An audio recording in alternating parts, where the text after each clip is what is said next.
সদায় ৰাতিপুৱা শুই উঠিয়েই এই দুটা শব্দ উচ্চাৰণ কৰিব লাগে, যাৰ ফলত মানুহৰ পাপ নাশ হয়, দুখ কষ্ট নাইকিয়া হয়। এই বিষয়টোৰ সন্দৰ্ভত এটা প্ৰাচীন কাহিনী আছে, যিটো কাহিনী আমি আজি আপোনালোকৰ আগত ক'বলৈ লৈছোঁ। আহকচোন আজি আমি সকলোৱে এই কাহিনীটো শুনো।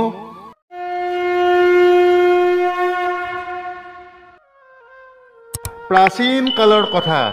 এদিন ঋষি বাৎসায়ন ভগৱান বিষ্ণুৰ দৰ্শন কৰিবলৈ বৈকুণ্ঠ লোকলৈ গৈছিল, কিন্তু তেওঁ তাত ভগৱান বিষ্ণুৰ দৰ্শন নাপালে। তাত গোটেই বিশ্বব্ৰহ্মাণ্ডক মূৰত ধাৰণ কৰোঁতা শেষনাগ বহি আছিল। ঋষি বাৎসায়নে শেষনাগক প্ৰণাম জনালে। ঋষিক দেখি শেষনাগে তেওঁক স্বাগতম জনাই ক'লে, হে মুনিবৰ, আপোনাক বৈকুণ্ঠলৈ স্বাগতম। আজি কি কাৰণত বৈকুণ্ঠ লোকলৈ আপোনাৰ আগমন ঘটিল? ঋষি বাৎসায়নে ক'লে, হে নাগৰাজ, আপোনাক প্ৰণাম জনাইছোঁ। আজি মই ভগৱান বিষ্ণুৰ দৰ্শন কৰিবলৈ আহিলোঁ, কিন্তু মোৰ এইটো কেনে দুৰ্ভাগ্য যে মই সৃষ্টিৰ পালনকৰ্তা ভগৱান শ্ৰীহৰি বিষ্ণুৰ দৰ্শন কৰিবলৈ সক্ষম নহ'লোঁ। নাজানো মই কি অপৰাধ কৰিলোঁ, যাৰ বাবে মোৰ প্ৰভুৰ দৰ্শন লাভ কৰাটো মোৰ বাবে দুৰ্লভ হৈ পৰিছে। অনুগ্ৰহ কৰি মোক এটা সমিধান দিয়ক, যাতে মই প্ৰভুৰ দৰ্শন পাওঁ। মই প্ৰভুক কেনেকৈ সন্তুষ্ট কৰিব পাৰোঁ? শেষনাগে ক'লে, হে মুনিবৰ, আপুনি কোনো অপৰাধ কৰা নাই। ভক্তসকলৰ বাবে ভগৱান বিষ্ণুৰ দৰ্শন দুৰ্লভ নহয়। এই সন্দৰ্ভত মহাৰাজ জনক সম্পৰ্কীয় এটা প্ৰাচীন কাহিনী আছে, যিটো মই আপোনাৰ আগত বৰ্ণনা কৰিম। মাত্ৰ এটা পাপৰ বাবেই ৰজা জনক নৰকৰ দুৱাৰৰ ওচৰলৈ যাব লগা হৈছিল, কিন্তু তেওঁ কোৱা দুটা শব্দৰ বাবেই তেওঁ আৰু নৰকবাসী অন্যান্য জীৱ নৰকৰ পৰা মুক্ত হৈছিল। হে ঋষিবৰ, ৰাতিপুৱা এই দুটা শব্দ উচ্চাৰণ কৰিলেই সকলো দুখ নাইকিয়া হয়। গতিকে আপুনিও এই প্ৰাচীন কাহিনীটো এবাৰ ভালদৰে শুনক, কিয়নো এই কাহিনীটো শুনিলেও সকলো দুখ নাইকিয়া হয়। এই মন্ত্ৰ জপ কৰি আপুনি ঈশ্বৰৰ দৰ্শন লাভ কৰিব পাৰিব। ঋষি বাৎসায়নে ক'লে, হে শেষনাগ, এই কাহিনীটো শুনিবলৈ মই অতি আগ্ৰহী হৈ পৰিছোঁ। আপুনি অনুগ্ৰহ কৰি এই কাহিনীটো কওক, মই এই কাহিনীটো ভালদৰে শুনিম। তেতিয়া শেষনাগে বাৎসায়ন ঋষিৰ আগত সেই মহান কাহিনীটো ক'বলৈ আৰম্ভ কৰিলে। হে মুনিবৰ, ত্ৰেতা যুগৰ কথা, যেতিয়া ভগৱান ৰাম আৰু মাতা সীতাই মানৱ শৰীৰ ত্যাগ কৰি নিজৰ ধামলৈ গুচি গৈছিল। তাৰ কিছুদিন পাছত সীতাৰ পিতৃ মহাৰাজ জনকে যুগবলৰ জৰিয়তে নিজৰ দেহ ত্যাগ কৰিছিল। দেহ ত্যাগ কৰাৰ পাছত তেওঁক লৈ যাবলৈ এখন দিব্য বিমান প্ৰকট হ'ল। তেতিয়া ৰজা জনক সেই দিব্য বিমানত বহি যাবলৈ ধৰিলে। কিছু সময়ৰ পাছত বিমানখন তীব্ৰ বেগেৰে গৈ জমপুৰী পালেগৈ। জনকৰ বিমানখনে জমপুৰীৰ সংযমনীপুৰৰ কাষেৰে উৰা মাৰি যাবলৈ ধৰিলে। সেই ঠাইত বহুতো নৰক আছে, আৰু সেই নৰকত বহু পাপী আত্মাই শাস্তি ভোগ কৰি আছে। সেই নৰকবোৰৰ কাষেৰে ৰজা জনকৰ বিমানখন পাৰ হ'বলৈ ধৰাৰ লগে লগে তাত থকা বতাহে মহাৰাজৰ শৰীৰত স্পৰ্শ কৰি নৰকত বাস কৰি থকা জীৱবোৰক সুখ দিবলৈ ধৰিলে। সেই শীতল বতাহৰ স্পৰ্শ পোৱাৰ লগে লগে নৰকৰ প্ৰচণ্ড জুইত বাস কৰি থকা নৰকবাসী জীৱবোৰে শীতলতা লাভ কৰিবলৈ ধৰিলে। ৰজা জনকৰ বিমানখন যেতিয়া সেই জীৱবোৰৰ পৰা আঁতৰি যাবলৈ ধৰিলে, তেতিয়া সেই জীৱবোৰে নৰকৰ জুইত পুনৰ জ্বলিবলৈ ধৰিলে আৰু তেতিয়া সিহঁতে জোৰেৰে চিঞৰিবলৈ ধৰিলে আৰু ৰজাৰ ওচৰত প্ৰাৰ্থনা কৰিবলৈ ধৰিলে, হে মহাত্মা, অনুগ্ৰহ কৰি ইয়াৰ পৰা আঁতৰি নাযাব। আপোনাৰ শৰীৰ স্পৰ্শ কৰি আমাৰ ফালে আহি থকা বায়ুৱে আমাক বৰ সুখ দিছে। নৰকৰ অগ্নিৰ জ্বলন কমিছে। ৰজাজনক আছিল অতি পুণ্যাত্মা। সেই নাৰকীয় জীৱবোৰৰ কৰুণ বিলাপ শুনি তেওঁৰ দয়া উপজিল আৰু তেওঁৰ হৃদয় শোকাকুল হৈ পৰিল। নৰকৰ সেই জীৱবোৰক এনেদৰে কষ্ট পোৱা দেখি ৰজাৰ মনটো বিচলিত হ'বলৈ ধৰিলে আৰু তেওঁ এনেদৰে চিন্তা কৰিবলৈ ধৰিলে, যদি মই ইয়াত থকাৰ বাবে এই জীৱবোৰে সুখ পায় আৰু নৰকত তেওঁলোকৰ যন্ত্ৰণা কমি যায়, তেন্তে মই ইয়াতেই বাস কৰিম। এই ঠাইখনেই মই থাকিবৰ বাবে সৰ্বোত্তম। এই কথা ভাবি ৰজাজনক নৰকৰ দুৱাৰৰ ওচৰত ৰৈ সেই জীৱবোৰক সুখ দিবলৈ ধৰিলে। তাত থকা বতাহে ৰজাৰ শৰীৰ স্পৰ্শ কৰি সেই জীৱবোৰৰ ফালে ববলৈ ধৰিলে আৰু নৰকবাসীসকলক সুখ প্ৰদান কৰিবলৈ ধৰিলে, যাৰ বাবে নৰকৰ সকলো জীৱই ৰজাজনকক ধন্যবাদ জনাই ক'বলৈ ধৰিলে, হে ৰাজন, আপুনি বৰ পুণ্যৱান। উত্তম জগত ত্যাগ কৰি আপুনি ইয়াতে থাকি আমাৰ দৰে পাপীসকলক সুখ প্ৰদান কৰিবলৈ চেষ্টা কৰিছে। তাৰ কিছু সময়ৰ পাছত নৰকৰ অধিপতি যমৰাজ সেই ঠাইত উপস্থিত হ'ল। যমৰাজে দেখিলে যে মহান পুণ্যাত্মা আৰু দয়ালু ৰজাজনক নৰকৰ দুৱাৰৰ ওচৰত থিয় হৈ আছে। ৰজাজনকক সেই স্থানত থিয় হৈ থকা দেখি যমৰাজ বৰ আচৰিত হ'ল আৰু ৰজাজনকক ক'বলৈ ধৰিলে, হে ৰাজন, আপুনি অতি পুণ্য আত্মা। আপুনি সকলো পুণ্য আত্মাৰ শিৰোমণি। আপুনি এই নৰকৰ দুৱাৰলৈ কেনেকৈ আহিল? কোন দুষ্টই আপোনাক ইয়াত থিয় কৰাই থৈছে? এই ঠাইখন আপোনাৰ দৰে পুণ্যৱান মানুহৰ বাবে উপযোগী নহয়। আপুনি বিষ্ণুলোকৰ অধিকাৰী। এই ঠাই পাপী আৰু দুষ্ট আত্মাৰ বাবেহে। আপোনাৰ দৰে কোনো পুণ্যৱান আত্মা এই ঠাইলৈ নাহে। ইয়ালৈ সেই পাপীসকলক অনা হয়, যিসকলে আন মানুহক বিশ্বাসঘাতকতা কৰে, আনক বদনাম কৰে, আনৰ ধন সম্পত্তি লুট কৰে আৰু পৰ নাৰীৰ সৈতে সম্পৰ্ক ৰাখে। যিসকলে নিজৰ পতিব্ৰতা পত্নীক পৰিত্যাগ কৰে, তেওঁলোকক ইয়ালৈ আনি নৰকত শাস্তি দিয়া হয়। যিজনে ধনৰ লোভত মিত্ৰক বিশ্বাসঘাতকতা কৰে, সেই পাপীক মই কিন্নৰ যোনিত জন্ম ল'বলৈ পঠাই দিওঁ। যিসকলে ঈশ্বৰক বিশ্বাস নকৰে, যিসকল নাস্তিক, যিসকলে ধৰ্মীয় কাম কাজ নকৰে, তেওঁলোকক এই নৰকত পেলাই দিয়া হয়। যিসকল লোকে ভগৱান বিষ্ণুৰ নাম স্মৰণ নকৰে, সকলো নৰকৰ পৰা মুক্তি দিয়া ভগৱান বিষ্ণুক যিয়ে কেতিয়াও পূজা নকৰে, সেইসকল লোকেই এই নৰকত পৰে। মোৰ দূতসকলে ডাঙৰ পাপ কৰা পাপী মানুহবোৰক টানি আনি এই নৰকত পেলাই কঠোৰ শাস্তি দিয়ে। সেইবাবেই হে ৰাজন, আপুনি এই ঠাই এৰি যাওকগৈ। আপোনাৰ দৰে ভগৱান বিষ্ণুৰ ভক্ত ইয়াত থাকিব নালাগে। আপুনি শ্ৰেষ্ঠ বিমানত উঠি বৈকুণ্ঠ লোকলৈ গৈ সকলো সুখ উপভোগ কৰক। যমৰাজৰ এই কথা শুনি ৰজাজনকে ক'বলৈ ধৰিলে, হে ধৰ্মৰাজ, এই জীৱবোৰৰ কৰুণ বিলাপ শুনাৰ পাছত তেওঁলোকৰ প্ৰতি মোৰ বহুত দয়া উপজিছে। মোৰ শৰীৰটো স্পৰ্শ কৰি সিহঁতৰ ফালে যোৱা বতাহে সিহঁতক সুখ দি আছে।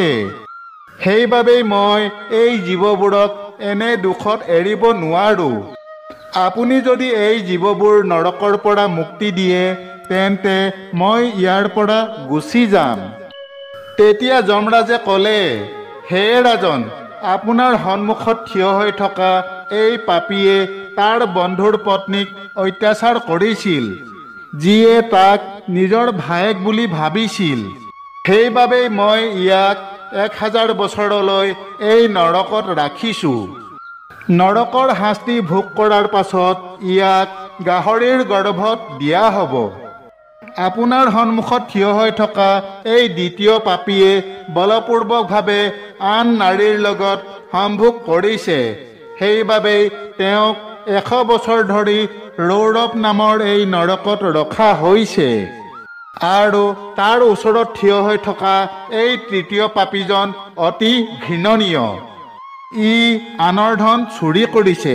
সেইবাবেই দুয়োখন হাত কাটি নৰকত দিয়া হৈছে। এইজন চতুৰ্থ পাপীয়ে তেওঁৰ ঘৰলৈ অহা আলহীক কেতিয়াও সন্মান কৰা নাই। ই সদায় অতিথিক অপমান কৰি আহিছে। সেইবাবে ইয়াক আন্ধাৰেৰে ভৰা তমিশ্ৰ নামৰ নৰকত পেলাই দিয়া হ'ব। এই পঞ্চম পাপীয়ে কৰ্কশ মাতেৰে সদায় আনক অপমান কৰি আহিছে। তাত থিয় হৈ থকা এই ষষ্ঠ পাপীয়ে সদায় আনৰ নিন্দা কৰিছে, নিন্দা শুনিছে। সেইবাবেই এই দুয়োকে 100 বছৰ ধৰি নৰকত পেলোৱা হৈছে।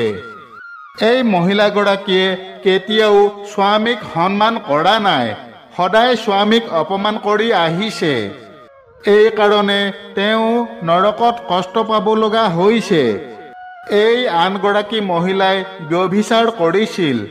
নিজৰ গুণৱান স্বামীক এৰি তাই আন এজন পুৰুষৰ লগত সুখ ভোগ কৰিছিল। ইয়াত থকা আন আন মহিলাসকলেও বিভিন্ন ধৰণৰ পাপ কৰিছিল। আনক পেলনীয়া খাদ্য খুৱাইছিল, ঘৰলৈ অহা গৰুবোৰক মাৰি খেদি পঠাইছিল, কেতিয়াও তুলসী পূজা কৰা নাছিল। সেইবাবে তেওঁলোকেও নৰকত কষ্ট পাব লগা হৈছে। এইদৰে যমৰাজে বহুতো পাপীক আঙুলিয়াই সিহঁতৰ পাপৰ বৰ্ণনা কৰিলে আৰু তাৰ পাছত ৰজাক ক'বলৈ ধৰিলে, হে ৰাজন, এই সকলো পাপী মানুহ নিজৰ কৰ্মবন্ধনত বান্ধ খাই আছে, পাপ কৰ্মৰ শাস্তি ভোগ কৰি আছে। যেতিয়া ইহঁতৰ শাস্তিৰ সময় শেষ হ'ব, তেতিয়াহে মই ইহঁতক ইয়াৰ পৰা মুক্ত কৰিম। আপুনি সিহঁতৰ বাবে একো কৰিব নোৱাৰে, গতিকে আপুনি তৎকালে ইয়াৰ পৰা আঁতৰি যাওকগৈ।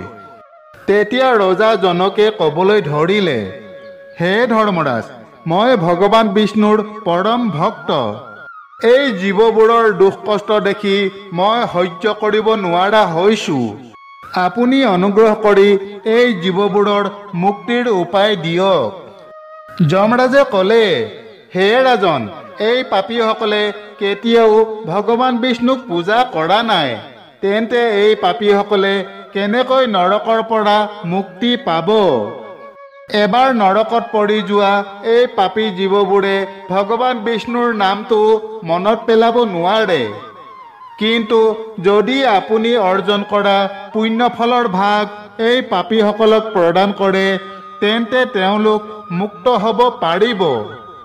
এইটোৱেই একমাত্ৰ উপায়, যাৰ দ্বাৰা এই পাপীবোৰক নৰকৰ পৰা মুক্তি দিব পাৰি। তেতিয়া ৰজা জনকে ক'লে, হে ধৰ্মৰাজ, অনুগ্ৰহ কৰি কওক, এই জীৱবোৰক মোৰ কি পুণ্য প্ৰদান কৰিব লাগিব, যাৰ দ্বাৰা তেওঁলোক নৰকৰ পৰা মুক্ত হ'ব? যমৰাজে ক'লে, হে ৰাজন, আপুনি এদিন ব্ৰহ্ম মুহূৰ্তত ভগৱান শ্ৰীৰামক স্মৰণ কৰিছিল। সেইদিনা আপুনি ৰাম নাম জপ কৰিছিল। আপুনি এই পাপী জীৱবোৰক সেই পুণ্য প্ৰদান কৰক, যিয়ে তেওঁলোকক নৰকৰ পৰা মুক্ত কৰিব। হে ৰাজন, ৰাম নামৰ মহিমা বহুত অধিক। ৰাতিপুৱা শুই উঠিয়েই যিয়ে ৰাম নাম জপ কৰে, তেওঁৰ সকলো দোষ নাইকিয়া হয়। কেৱল ৰাম নাম জপ কৰিয়েই ভগৱান বিষ্ণুৰ সহস্ৰ নাম জপ কৰাৰ সমান ফলাফল পোৱা যায়। তেতিয়া ৰজা জনকে নৰকত শাস্তি ভোগ কৰা সেই পাপীসকলক গোটেই জীৱন ৰাম নাম জপ কৰি লাভ কৰা পুণ্য দিলে। যাৰ বাবে নৰকৰ সকলো পাপীয়ে সেই স্থানৰ পৰা তৎক্ষণাত মুক্ত হ'ল আৰু দিব্য শৰীৰ ধাৰণ কৰি নৰকৰ পৰা যোৱাৰ সময়ত জীৱবোৰে ৰজাক ক'বলৈ ধৰিলে, হে ৰাজন, আপোনাৰ কৃপাত আমি সকলো পাপী এই যন্ত্ৰণাদায়ক নৰকৰ পৰা ক্ষণিকতে মুক্ত হৈ পৰিলোঁ। এতিয়া আমি সকলোৱে পৰমধামলৈ গৈ আছোঁ। আপোনাক অশেষ ধন্যবাদ। সেই নৰকৰ জীৱবোৰক দিব্য দেহ ধাৰণ কৰি মুক্তি লাভ কৰা দেখি ৰজাজনকে বৰ সুখী অনুভৱ কৰিলে। সেই সকলো নৰকবাসী জীৱই ৰজাজনকৰ প্ৰশংসা কৰি পৰমধামলৈ গুচি গ'ল। সেই জীৱবোৰ যোৱাৰ পাছত ৰজাজনকৰ মনত এটা প্ৰশ্নৰ উৎপত্তি হ'ল আৰু তেওঁ যমৰাজক ক'লে, হে ধৰ্মৰাজ, এই মুহূৰ্তত মোৰ মনত এটা প্ৰশ্ন উদয় হৈছে। অনুগ্ৰহ কৰি মোৰ সন্দেহ দূৰ কৰক। যমৰাজে ক'লে, হে ৰাজন, আপোনাৰ মনত যি সন্দেহ আছে নিসংকোচে ক'ব পাৰে। তেতিয়া ৰজাজনকে ক'লে, হে ধৰ্মৰাজ, আপুনি কৈছিল যে পাপ কৰা মানুহে আপোনাৰ নৰকৰ দুৱাৰলৈ আহে, ধৰ্ম কৰ্ম কৰা মানুহ ইয়ালৈ নাহে। তেন্তে হে ধৰ্মৰাজ, কি পাপৰ কাৰণে মই এই স্থানলৈ আহিলোঁ? আপুনি অনুগ্ৰহ কৰি মোৰ পাপৰ বিষয়ে কওক। মই কি পাপ কৰিছিলোঁ যে মই নৰকৰ দুৱাৰৰ ওচৰ পালোহি? তেতিয়া যমৰাজে ক'লে, হে ৰাজন, আপোনাৰ পুণ্য অতি মহান। এই সংসাৰত আপোনাৰ দৰে পুণ্যৱান আন কোনো নাই। কিন্তু আপুনি অজানিতে এটা পাপ কৰিছিল। সেই পাপৰ বাবেই আপুনি এই নৰকৰ দুৱাৰলৈ আহিব লগা হ'ল। এসময়ত আপুনি ৰথত বহি হাবিৰ মাজেৰে পাৰ হৈ গৈ আছিল। তাতে হাবিত এটা গৰু চৰি আছিল। আপোনাৰ ৰথ সেই গৰুটোৰ সন্মুখেৰে পাৰ হৈ গৈছিল, যাৰ বাবে আপুনি অজানিতে সেই গৰুক চৰি থকাত বাধাৰ সৃষ্টি কৰিছিল। এই এটা পাপৰ বাবেই আপুনি নৰকৰ দুৱাৰলৈ আহিব লগা হ'ল। মানুহে কেতিয়াও গৰুক অত্যাচাৰ কৰিব নালাগে। গৰুক অত্যাচাৰ কৰাসকলক ভয়ংকৰ নৰকত ৰখা হয়। কিন্তু আপুনি বৰ পুণ্যৱান, বহু গৰুক সেৱা কৰিছিল। এই পাপ আপোনাৰ অজানিতে হৈছিল। সেইবাবেই এই নৰকৰ দুৱাৰৰ ওচৰলৈ আপোনাৰ আগমন ঘটিল। কিন্তু হে ৰাজন, এই সময়ত আপুনি সেই পাপৰ পৰা মুক্তি পাইছে। সেইবাবেই এতিয়া আপুনি আপোনাৰ বিমানত উঠি শীঘ্ৰে পৰমধামৰ দিশে গতি কৰক।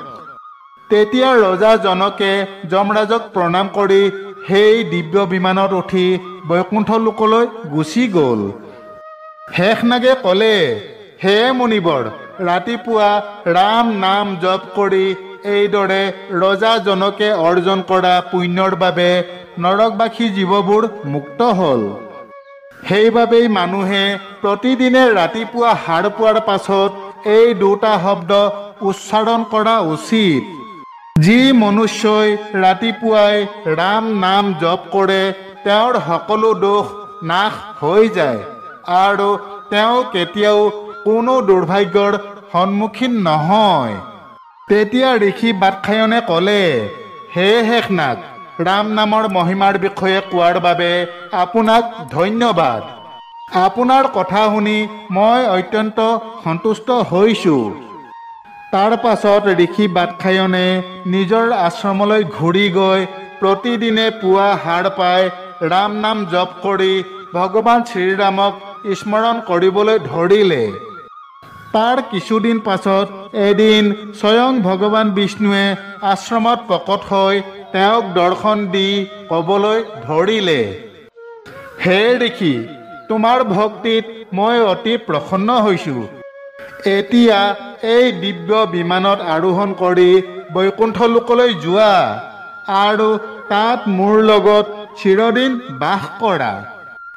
তাৰ পাছত ঋষি বাদখায়নে দিব্য বিমানত আৰোহণ কৰি বৈকুণ্ঠ লোকলৈ গুচি গ'ল। বান্ধৱসকল, এইদৰে মানুহে প্ৰতিদিনে সাৰ পোৱাৰ লগে লগে ৰাম নাম জপ কৰিব লাগে। ভগৱান শ্ৰীৰামক স্মৰণ কৰিব লাগে। ইয়াৰ দ্বাৰা তেওঁৰ সকলো জন্মৰ পাপ নাশ হয়। আমি আশা কৰোঁ যে আমাৰ আজিৰ কথাভাগ আপোনালোকৰ নিশ্চয় ভাল লাগিল। আগলৈ অন্য এক নতুন কথাৰ সৈতে পুনৰ লগ পোৱা আশাৰে তথা আপোনালোক সকলোৰে কুশল কামনাৰে আজিলৈ সামৰিছোঁ। জয় শ্ৰীকৃষ্ণ।